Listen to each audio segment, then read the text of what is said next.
இந்து ஓட்டு வங்கி உருவானால் திமுக திருச்செந்தூருக்கு காவடி எடுப்பாங்க. திடீர்னு திமுகவை அனாதையா விட்டுட்டு போயிட்டாங்க. தேவையில்லாம சனாதனத்தை ஒழிப்போம் கிழிப்போம் சொல்லிட்டு கிடங்கணும். எல்லாம் மத சார்பில் எல்லாருமே திமுக காரங்களுக்கு தான் கிறிஸ்தவ முஸ்லீம் ஓட்டு விழுந்திருக்கு. ஆனா இந்துக்காரன் ஓட்டு அவ்வளவு விஜய்க்கு விழுந்திருக்கு. மம்தா பானர்ஜி போடாத ஆட்டம் கிடையாது. எவன் என்கிட்ட தந்து அடி வாங்க போறான்னு தெரியல. கண்டிப்பா நான் அடிப்பேன். சூழ்நிலையில உங்களுக்கு சந்தர்ப்ப சூழ்நிலையில முதலமைச்சர் ஆயிருக்கீங்கிறத முதல்ல நீங்க புரிஞ்சுக்கணும். மத வியாபாரி வேற யாரும் இருக்க முடியும்?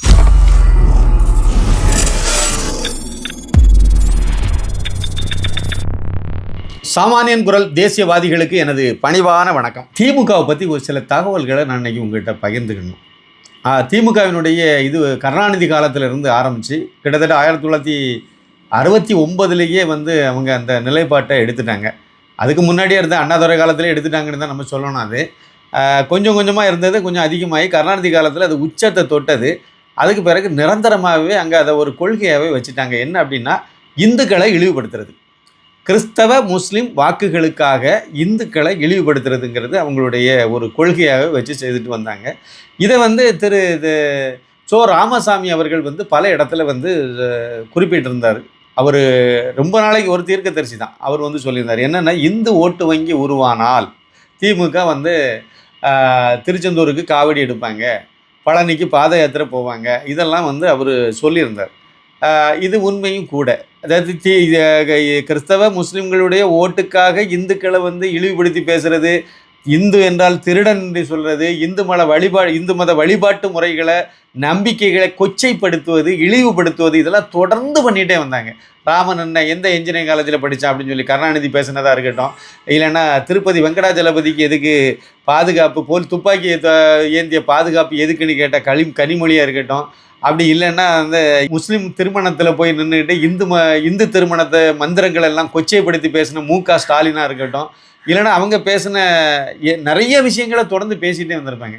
இது எல்லாமே முஸ்லீம் கிறிஸ்தவங்களுடைய ஓட்டு மொத்தமாக கிடைக்குது, அதிகமாக கிடைக்குது, அதை பெறணுங்கிற ஒரே காரணத்தினால பண்ணாங்க. எம்ஜிஆர் காலத்தில் அது ஓரளவுக்கு மேலே வேலை செய்யலை. அது ஒரு அளவுக்கு தான் வேலை செய்யுது. ஏன்னா அவங்களும் கிறிஸ்தவ முஸ்லீம் மக்களும் எம்ஜிஆருக்கும் ஓட்டு போட்டாங்க அதிகமான பேர். நான் எழுதி திரு அண்ணாமலை IPS அவர்களால் வெளியிடப்பட்ட மோடியின் தமிழகம் புத்தகம் இதுவரைக்கும் வாங்காதவங்க அவசியம் வாங்கி படிங்க. 368 பக்கங்கள், 350 ரூபாய். தமிழகம் பாண்டிச்சேரிக்கு கொரியர் செலவு 50 ரூபா, மற்ற மாநிலங்களுக்கு 100 ரூபாய் கொரியர் செலவு. 9092356641 இதுதான் வாட்ஸ்அப் நம்பர். அட்ரஸை வாட்ஸ்அப்பில் அனுப்பிவிடுங்க. இதுதான் ஜிபே அல்லது ஃபோன்பே நம்பர். ஜிபே அல்லது ஃபோன்பேயில் பணத்தை அனுப்பிட்டு அந்த ஸ்க்ரீன்ஷாட்டை நீங்கள் எனக்கு ஷேர் பண்ணி விட்டுருங்க. புத்தகம் உங்கள் வீடு தேடி வந்துவிடும். கண்டிப்பாக நீங்கள் வாங்குங்க. நீங்கள் ஏற்கனவே வாங்கியிருந்தீங்கன்னா உங்கள் நண்பர்களை வாங்கி படிக்க சொல்லுங்கள். நன்றி. அதுவும் மீனவ சமுதாயம்லாம் ஒட்டுமொத்தமாகவே எம்ஜிஆர் பக்கம் நின்னாங்க. அப்போ அதிலெல்லாம் இவரால் முழுக்க வாங்க முடியலை. ஜெயலலிதா வரும்போது அவங்க கருணாநிதி பக்கம் ஒரு பெரும்பாலானவங்க நகர்ந்தால் கூட கிறிஸ்தவ முஸ்லீம் ஓட்டு அதிகமாக கருணாநிதிக்கே கிடச்சிருந்தாலும் ஜெயலலிதாவுக்கு மேலே ஒரு பயம் இருந்தது. அந்த அம்மா ஏதாவது பண்ணிவிடும், அது முதலமைச்சர் ஆச்சுதுன்னா ஏதாவது நம்மளுக்கு ஏதாவது நெருக்கடி கொடுப்பாங்கன்னு பயந்து போய் அந்த கும்பல், அந்த மதவெறி கும்பல், அப்போ ஜிகாதி கும்பல், இல்லைன்னா மிஷினரி கும்பல்களெல்லாம் கொஞ்சம் அடக்கி வாசித்தாங்க. வெளிப்படையாக சொல்ல மாட்டாங்க. சர்ச்சில் ஓட்டு பதிவுக்கு அதுக்கு முன்னாடி வரக்கூடிய ஞாயிற்றுக்கிழமை அன்னைக்கு காலையில் மைக்கை ஆஃப் பண்ணி வச்சுட்டு எல்லாரும் திமுக தான் ஓட்டு போடணும்னு சொல்லிடுவாங்க. இப்படியெல்லாம் சொன்னாங்களே ஒழிய வெளிப்படையாக சொல்ல முடியலை. பிட் நோட்டு அடித்து ரொம்ப 2009லாம் பிட் நோட்டீஸ் அடிச்செல்லாம் லைவ் அப்படி கொடுத்தாங்க. சர்ச்சு வாசலில் நின்று கொடுக்கறது, மசூதியில் கொடுக்கறது, இந்த மாதிரியெல்லாம் சில இதெல்லாம் பண்ணாங்க.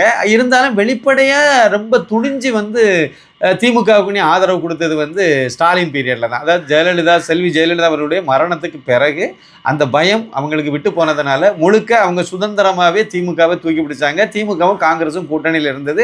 அதுக்கு ஒரு முக்கியமான காரணமாக அமைஞ்சது. அதை செய்தாங்க. இப்போ என்ன விஷயம் அப்படின்னா, திடீர்னு திமுகவை அனாதையாக விட்டுட்டு போயிட்டாங்க.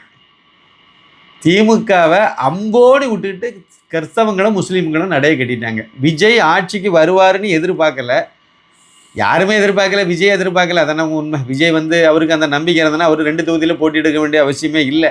அவர் வந்து ஒருவேளை நம்ம ஒரு இடத்துல இல்லைன்னா ஒரு இடத்துல வெற்றி பெறுவோம், ஏதோ குறிப்பிட்ட எம்எல்ஏக்கள் வருவாங்க, 1-2 பேர் வெற்றி பெறலாம். அப்படி வந்தோன்னா சட்டசபையில் இந்த சமயத்தில் நம்ம இது பண்ணுவோம், 2031 நம்ம வந்து அடுத்த கட்டத்துக்கு நகரலாம்னு சொல்லிட்டு அவருக்கு ஒரு இதை ஆரம்பித்தார். அது விளையாட்டுத்தனமாக பண்ணி கடைசியில் பார்த்தா அது மிகப்பெரிய அளவில் வெற்றி பெற்றுட்டாங்க. அதுக்கு காரணம் வந்து அண்ணாமலை ஒரு முக்கியமான பங்களிப்பு. அவர் தான் திமுகவை எதிர்த்து திமுக போட்டு மிதித்து அவங்களுடைய ஊழல் எல்லாம் ஃபைல்ஸ் 1, 2 எல்லாம் கொண்டு வந்து வெளிப்படையாக மக்களை பேச வச்சு, பெண்களெல்லாம் அரசியலில் கவனிக்க வச்சது, படித்த மக்களெல்லாம் வந்து கவனிக்க வச்சது, அரசியல் விமர்சகர்கள்லாம் நேரடியாக திமுகவை வந்து விமர்சனம் பண்ணக்கூடிய அளவுக்கு துணிச்சலை ஏற்படுத்தி கொடுத்த அந்த பாதையை போட்டதெல்லாம் வந்து திரு அண்ணாமலை ஐபிஎஸ் தான். அதில் எந்த மாற்று கருத்தும் கிடையாது. அவரே முதலமைச்சர் வேட்பாளராக வந்திருந்தால் களம் மாறி இருக்கும், அது நடக்காமல் போச்சுது. ஏதோ ஜோசப் விஜய் வந்து முதலமைச்சர் ஆகிட்டார். முதலமைச்சர் ஆகிறதுக்கு ஓட்டு போட்டவங்க கிறிஸ்தவ முஸ்லீம்கள்லாம் ஒட்டு மொத்தமாக ஓட்டு போட்டாங்களான்னா இல்லை, இளைஞர்கள் போட்டாங்க. ரசிகைகள் அப்படிங்கிற அடிப்படையில் கிறிஸ்தவ முஸ்லீம் சமுதாயத்தில் உள்ளவங்க வந்து ஜோசப் விஜய்க்கு கட்சிக்கு ஓட்டு போட்டிருக்காங்க. மற்றபடி வந்து வயசு கொஞ்சம் அதிகமானவங்க சர்ச்சில் சொல்கிறத கேட்டு, மசூதியில் சொல்கிறத கேட்டு ஓட்டு போட்டவங்க எல்லாருமே வந்து அதிகமான ஓட்டு வந்து திமுக தான் போட்டிருக்காங்க. இந்த கழிஞ்ச எலெக்ஷனில் போட்டு திமுக கூட்டணி தான் போட்டிருக்காங்க. உதாரணத்துக்கு கன்னியாகுமரி மாவட்டம் கிறிஸ்தவர்கள் அதிகமாக உள்ள ஒரு மாவட்டம். இப்போ கிட்டத்தட்ட பாதிக்கு மேலேன்னு அவங்க சொல்கிறாங்க, பாதி அளவுக்கு கூட வச்சுடுங்க. அங்கே வந்து நீங்கள் கன்னியாகுமரியை தவிர பாக்கி எல்லாம் 5 சட்டமன்ற தொகுதியிலையும் திமுக கூட்டணி கட்சிகள் தான் வெற்றி பெற்றுச்சு. அதுக்கு வந்து முக்கியமான காரணம் சர்ச்சில் அவங்க சொல்லி ஒருமிச்சு ஓட்டு போட்டது ஒரு காரணம். இந்துக்கள் வந்து ஒரு நம்பிக்கை இல்லாமல் இருந்தது இன்னொரு காரணம். அதாவது பாஜக அணி மேலே நம்பிக்கை இல்லாமல், சரி இவரை வேண்டாம் அவரை வேண்டாம், இவராக வந்துட்டு போட்டுங்கிற மாதிரி விஜயினுடைய பக்கம் ஓட்டு போட்டது இப்படிலாம். அதனால் பாஜக 3வது இடத்துக்கு போயிட்டு இப்போ கன்னியாகுமரி மாவட்டத்தில் 5 தொகுதியிலையும் 3வது இடம், பல இடங்களில் 3வது இடம் தான். இப்போ வந்து நம்ம 2 மாநில கவர்னர் மட்டும் என்ன முதல் இடத்துல இருந்தாங்க, அவங்களும் 3 இருந்தாங்க. அந்த அம்மாவை பற்றி பேசும்போது ஒரு சின்ன ஞாபகம், சின்ன ஒரு தகவல் உங்கள்கிட்ட சொன்னால் நல்லா இருக்குன்னு நினைங்க. ஒரு வார்த்தை சொல்லியிருந்தாங்க, அதாவது வந்து எல்லாரும் வெற்றி பெற்று நாங்கள் மட்டும் தோல்வி அடைஞ்சிருந்தால் நீங்கள் எங்களை குற்றம் சொல்லலாம். நாங்கள் கடந்த காலத்தில் எல்லாரும் தான் பிஜேபியும் வெற்றி பெறல, நாங்களும் வெற்றி பெறல, அவ்வளோதான். அது அண்ணாமலை தோல்வி அடைஞ்சதுக்காக வேண்டி எப்படி சொன்னாங்க 2024 அண்ணாமலை ஏன் வெற்றி பெறலாங்கிறதுக்கு இந்த மாதிரி ஒரு இது சொன்னாங்க. எனக்கு அந்த இடத்துல வேற ஒரு ஞாபகம் வந்துச்சு. நீங்கள் எல்லாரும் தோற்று போக ஊட்டியில் மட்டும் போஜராஜன் எப்படி வெற்றி பெற்றாரு? அவரே வெற்றி பெற்றார், யாருக்குமே தெரியாதவர் வெற்றி பெற்றார். 2 மாநில கவர்னர் நீங்கள் ஏன் தோற்றீங்க? இதெல்லாம் நீங்கள் சுய பரிசீலனை பண்ணிங்கன்னா தெரியும். நீங்கள் செய்த மிகப்பெரிய அது நீங்கள் தவற திருத்தம்னு நினச்சது தானே தப்பாக நீங்கள் வந்து கண்டுபிடிப்பீங்க. உங்களுக்கு அந்த எண்ணமும் இல்லை, இலக்கம் கிடையாது. உங்களுக்கு இலக்கெல்லாம் அடுத்து மீண்டும் கவர்னருங்கிறதுனால நீங்கள் அதை கவர்னருங்கிற ஆசையில் விளையாடுறதுனால பண்ண மாட்டீங்க. சரி, இதை விட்டு தள்ளுவோம். இந்த மாதிரி வந்து திமுக வந்து மிகப்பெரிய சரிவை இப்போ நம்ம சந்திக்குது இப்போ எலெக்ஷனுக்கு பிறகு. ஏன்னா கிறிஸ்தவ முஸ்லீம் மக்கள் வந்து அப்படியே அம்போனி விட்டுட்டு திமுக விட்டுட்டு எல்லாமே தவக பக்கம் தாவிட்டாங்க. உங்கள் கூட 60 வருஷமும் கூட்டணியில் இருந்தோன்னு சொல்லக்கூடிய முஸ்லீம் லீக்கே ஓடி போயிட்டாங்க. முஸ்லீம் லீக்கை பற்றி சொல்லும்போது, அதாவது இந்த தேசத்தில் எந்த வகையிலும் ஏற்றுக்கொள்ள முடியாத ஒரு கட்சி முஸ்லீம் லீக். அந்த கட்சி எப்படி வந்து அங்கீகரித்தாங்க, எப்படி அதை வந்து அதனுடைய நடவடிக்கைகள் எல்லாம் இன்னைக்கு வரைக்கும் விட்டு வச்சுருக்காங்கன்னு எனக்கு தெரியல. இந்தியாவை 2ஆக கூறு போட்ட கட்சி முஸ்லீம் லீக். அந்த கட்சியினுடைய இன்னொரு குழந்தை தான் வந்து இந்தியன் யூனியன் முஸ்லீம் லீக். அவங்களுடைய செயல்பாடு எல்லாமே அப்படியே தான் இருக்கும். எல்லா வகையிலும் முஸ்லீம்களுக்காக மட்டுமே தான் அது இயங்கிக்கிட்டு இருக்கும். அப்படி ஒரு மதத்துக்காக மட்டுமே இயங்கக்கூடியதான நம்ம நாட்டில் எப்படி அது வந்து அனுமதிக்கிறாங்கிறது எனக்கு தெரியலை. அது முஸ்லீம்களுக்காக மட்டுமே உருவாக்கப்பட்ட கட்சிகள் நிறைய இருக்குது. அதெல்லாம் எப்படி வந்து இங்கே விட்டுருக்காங்க? ஒரு இந்துக்கள் பெரும்பான்மை இருக்கக்கூடிய ஒரு தேசத்தில் அதெல்லாம் ஏன் வச்சுருக்காங்கன்னு எனக்கு தெரியல. இவங்களுடைய நிறைய விஷயங்கள் எல்லாம் கிளறி பார்த்தீங்கன்னா, வரலாறுலாம் கிளறி பார்த்தீங்கன்னா ரொம்ப மோசமாக இருக்கும். இதுக்கு முழுக்க துணைவதுன்னு கருணாநிதி முழுக்க எல்லா வகையிலும் உறுதுணையாக இருந்தார்.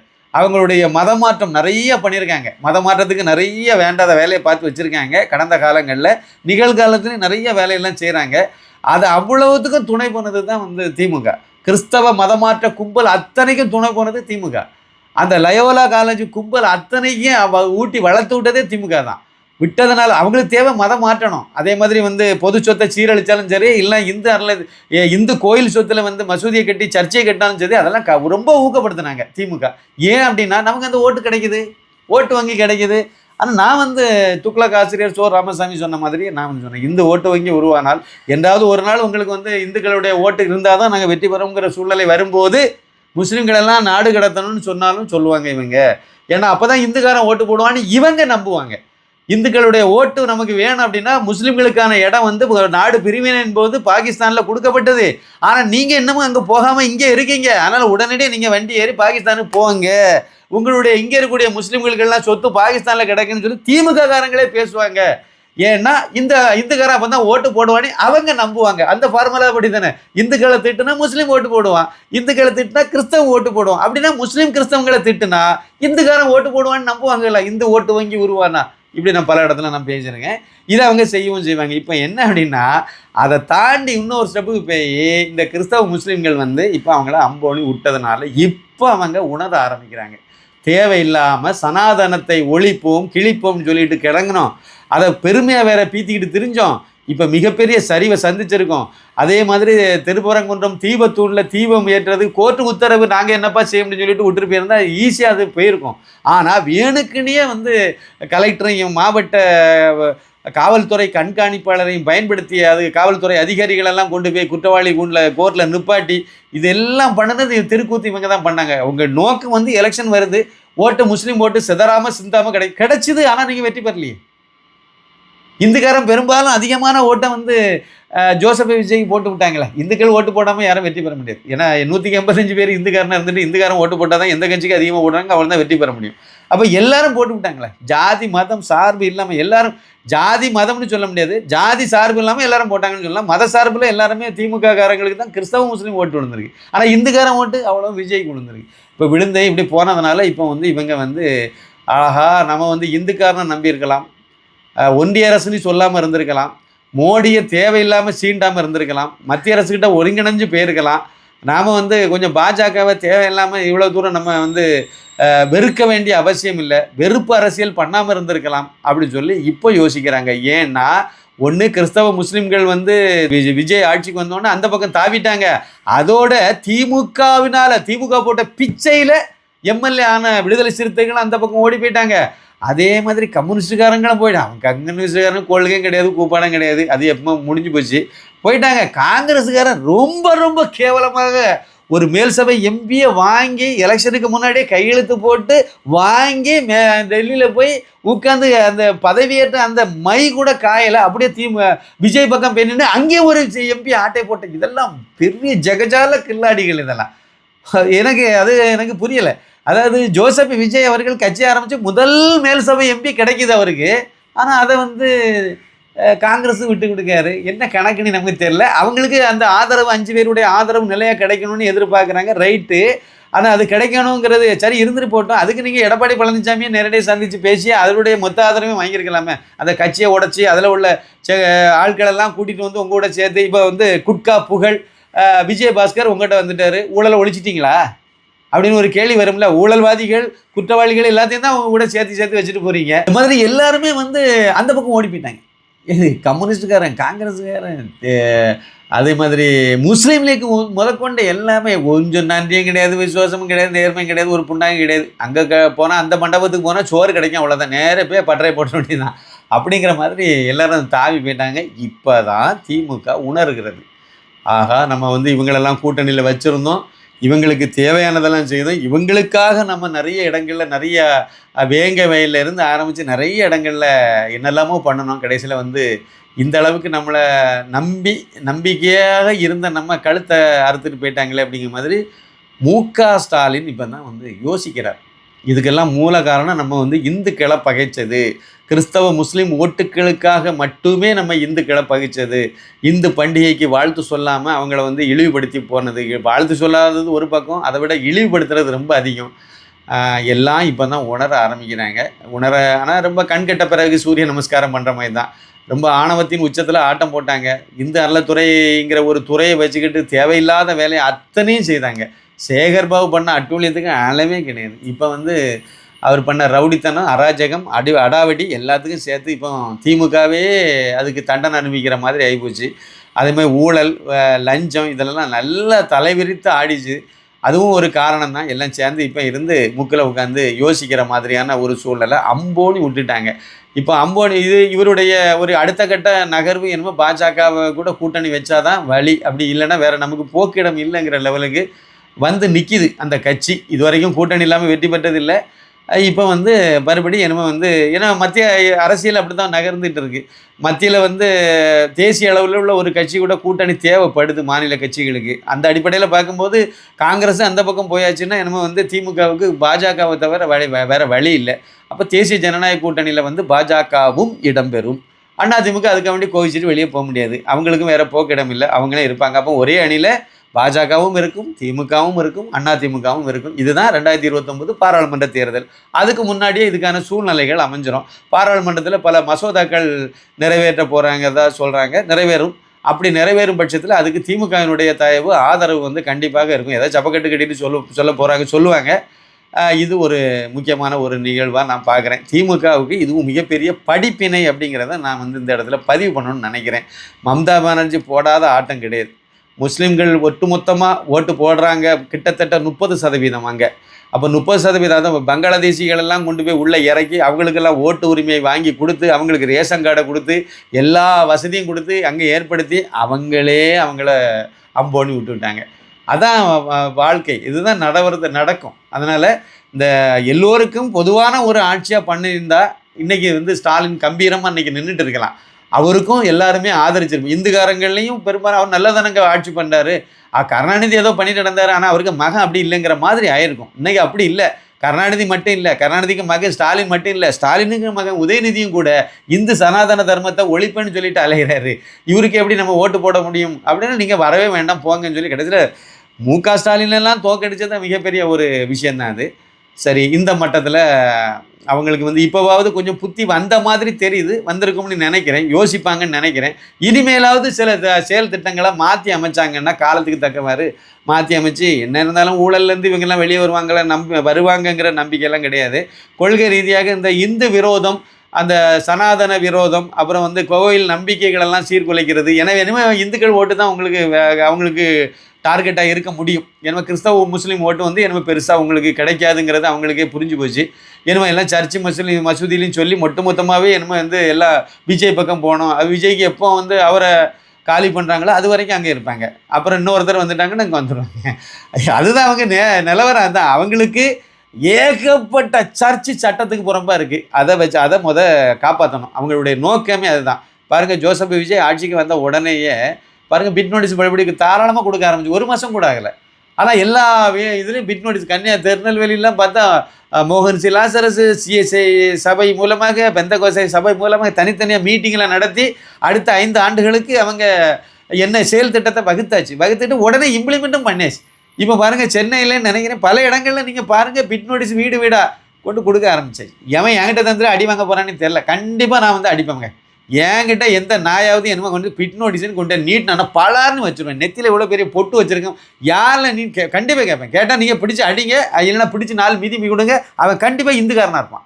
அவன் பேரை கேளுங்க, அவன் இந்துக்காரன் பேரை தான் சொல்லுவான். இதுதான் எனக்கு ஒரு வாழ்க்கையில் பல இடங்களில் நடந்திருக்கு. இங்கே மதுரை வயலில் அந்த ஹைவேஸில் வச்சே நடந்திருக்கு. ஓரமாக நின்று 2 பேர் பேசிட்டு நிற்கும். அப்படியே போனவன் நல்ல அழகாக வந்து கேட்டான், என்ன சார் பெட்ரோல், எக்ஸல் சூப்பரில் வந்தார் அவர். வந்த உடனே ஒரு ஞாயிற்றுக்கிழமை அது வந்து பக்கத்தில் வந்து என்ன சார் பெட்ரோல் தீர்ந்து போச்சு அப்படின்னாரு. நானும் நினச்சேன் ஏதோ பெட்ரோல் தீர்ந்து போச்சு, வேணா பெட்ரோல் வச்சுட்டு அலையிறாரு போருக்கு, நமக்கு தந்து உதவுறதுக்கு வேண்டி கேட்குறாரு. இல்லை சார், நாங்கள் 2 பேர் இல்லை அதெல்லாம் நல்லா இருக்குது, நாங்கள் பேசிகிட்டு இருக்கோம், வேறு ஒன்றும் இல்லை அப்படின்னு சொன்னோன்னே சரி சார் அப்படின்னா சொல்லிவிட்டு அடுத்து பார்த்தா பிட் நோட்டீஸ் எடுத்து ஏசு அழைக்கிறேன்னு கையில் கொடுக்குறேன்.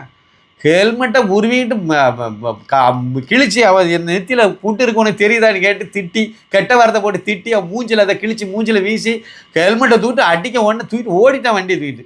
இது நடந்துச்சு, மதுரை வாயிலில் நடந்துச்சு. மதுரை வாயில் பைபாஸில் நடந்துச்சு. அந்த பாலத்துலேருந்து அந்த இறக்கத்தில் பாலம் முடிஞ்ச இடத்துல லெஃப்ட் சைடில் நான் இங்கேருந்து போகக்கூடிய இடத்துல இந்த மாதிரி ஒரு சம்பவமே நடந்தது. இப்போ தமிழகம் முழுக்க இதை கொடுக்க ஆரம்பிச்சிருக்கேன். பிட் நோட்டீஸ் வீடாக கொடுத்து அது தேவையில்லாத சர்ச்சரவுகளை உருவாக்குற வேலை. இதை ஜோசப் விஜய் அவர்கள் கொஞ்சம் கவனத்தில் கொண்டா நல்லாயிருக்கும். இல்லை நாங்கள் சிறுபான்மையினருக்கார அரசு தான் அப்படின்னு சொல்லிட்டு போனீங்கன்னா அந்த பக்கமாக போய் கடைசியில் திமுகவினுடைய நிலைமை தான் உங்களுக்கும் வரோங்கிறது தான் என்னுடைய இது. ஏதோ ஒரு சூழ்நிலையில் உங்களுக்கு சந்தர்ப்ப சூழ்நிலையில் முதலமைச்சர் ஆயிருக்கீங்கிறத முதல்ல நீங்கள் புரிஞ்சுக்கணும்.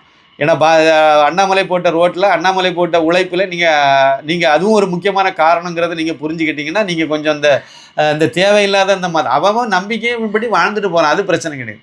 ஆனால் அதுக்காக வேண்டி போய் நின்றுட்டு இந்துக்காரனெல்லாம் வந்து நீ பிசாசை கும்பிடுற, நீ வந்து இயேசுவை கும்பிடு அப்படின்னு சொல்லி கேட்கும்போது அவன் திருப்பி கேட்க மாட்டானா? செத்து ஆவியாக வந்தது யாருன்னு அவன் திருப்பி கேட்டால் நீ மூஞ்சி எங்கே கொண்டு வச்சுருப்பீங்க? தேவையில்லாத வேலை தானே இது. உன் நம்பிக்கை உனக்கு, அவன் நம்பிக்கை அவனுக்கு, இந்துக்காரன் நம்பிக்கை இந்துக்களுக்கு. நாங்கள் இருந்துட்டு போகிறோம். உங்களுக்கு ஏன் பிடிக்கல? உங்களுக்கு எவனோ சம்பளம் தரான், கூலி தராங்கிறதுக்காக வேண்டிய விளையம் பண்ணுறது. அப்போ இந்த இடத்தெல்லாம் வந்து கொஞ்சம் சரி பண்ண வேண்டிய இடம் இருக்குது. பார்ப்போம் என்ன நடக்குன்னு பார்ப்போம். அவன் இந்த கும்பல் இதை தான் பண்ணும். அவங்களுக்கு தேவை மதம் மாற்றணும், வெளிநாட்டிலேருந்து வரக்கூடிய பணம் ஒழுங்காக வரணும், அதை வச்சு இங்கே வந்து வியாபாரம் பண்ணணும். மோகன் சி லாசர்ஸ் வந்து அவரை மாதிரி ஒரு மத வியாபாரி வேறு யாரும் இருக்க முடியும்? தினகரன் மாதிரி ஒரு மத வியாபாரி என்ன இருக்க முடியும்? ஊரில் உணவு பொண்டாட்டிக்கெல்லாம் குழந்தை இல்லைன்னா இவர் ஜெபம் பண்ணி குழந்தை கொடுக்குறாரா மோகன் சி லாசரஸ்? அவருக்கு ஒரு குழந்தைக்கு அங்கே வழி இல்லை, துப்பு இல்லை. ஊரில் உள்ள நோய்களுக்கெல்லாம் இவர் ஜெபம் பண்ணி இவர் வந்து குணப்படுத்துகிறாரா? ஆனால் அவருக்கு பொண்டாட்டிக்கு கேன்சருக்கு மட்டும் ஆஸ்பத்திரியில் கொண்டு போய் அட்மிட் பண்ணுறீங்க. உங்களுக்கு இருக்கக்கூடிய சக்கரை வேதிக்கு மட்டும் ஜெபம் பண்ணால் எதையும் குறைய மாட்டேங்குது. முதல் தண்ணி அடிக்கிறத விட்டாலே சக்கரை வேதி குறைஞ்சி கட்டுக்குள்ளே வந்துடும். சரி இருக்கட்டு, இவ்வளோ தான் சித்தாந்தமெல்லாம் இவ்வளோ தான். முதல் நம்ம யோக்கியனாக இருந்தால் தானே நீங்கள் மற்றவனை யோக்கியன்னு சொல்ல முடியும். நீங்கள் ப்ரேயர் பண்ணால் அதை கடவுள் நீங்கள் நம்புகிற கடவுளாவது அவர் இருக்காருன்னு நம்பினா கூட அது ஏற்றுக்க மாதிரி இருக்கும். நீங்களே முதல் யோக்கியம் கிடையாது. பணத்துக்காக வேண்டி என்ன வேணாலும் பண்ணுறாங்க சார். இதான் நிலவரம் நடந்துகிட்டு இருக்கு. அதனால் கிறிஸ்தவ முஸ்லீம்களை நல்லது செய்து அவங்கள நல்லா எங்களுக்கு ஓட்டு போடுங்கன்னு இப்போ இருக்க முதலமைச்சர் பாடமாக எடுத்துகிட்டு செய்தாருன்னா நல்லாயிருக்கும். நான் கிறிஸ்தவன், நான் சபாநாயகர் கிறிஸ்தவர், நாங்கள் கிறிஸ்தவர்களுக்கான ஆட்சி, முஸ்லீம்களுக்கான ஆட்சி, சிறுபான்மையினருக்கான ஆட்சி அப்படின்னு சொல்லிட்டு இந்துக்களை பழையபடி திமுக செய்த மாதிரியே ஜோசப் விஜய் அவர்களும் செய்தால் போக போக தான் பார்க்கணும். கண்டிப்பாக திமுகவினுடைய அதே சூழ்நிலைக்கு தான் நீங்களும் போவீங்க. ஏன்னா வரக்கூடிய காலம் ரொம்ப தெளிவாக இருக்குது. விழிப்புணர்வு கொஞ்சம் அதிகமாகிட்டே இருக்குது. இந்துக்கள் மத்தியில் தான் சொல்கிறேன் விழிப்புணர்வு. கிறிஸ்தவ முஸ்லீம் மக்கள் மத்தியில் சர்ச்சில் சொன்னாலே மசூதியில் சொன்னாலே கேட்டு ஓட்டு போடக்கூடிய லெவலுக்கு தான் அவங்க இருக்காங்க. அவங்களுக்கு மூளையெல்லாம் கழுவி எப்போ ரொம்ப வருஷம் ஆகி போச்சுது.